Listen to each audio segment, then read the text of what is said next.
It was a historic election for Augusta, not based on who got the most votes, but on when those votes were cast. Senior reporter George Eskell is live in the newsroom tonight. And George, this election, we saw a changing of the guard when it comes to voters. Right, and not because voters tossed someone out or voted someone in, but how Augusta voters took part in this election. They voted early and often, and for the first time they voted more before than on Election Day.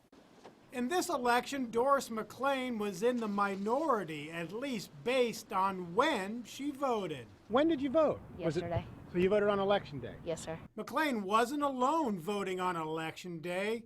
36,000 voters went to the polls in Augusta on Tuesday. But compare that to the 36,000 who voted early and another 4,500 who voted by mail. For an Augusta election, this made history. A shift in what we've seen in Richmond County voters, in that we had more people for the first time ever that voted ahead of Election Day than actually voted on Election Day. Mike Larrett was one of those in the majority. He voted before Election Day. It's so much more convenient. It's just, it makes it easier. More and more people are voting advance now.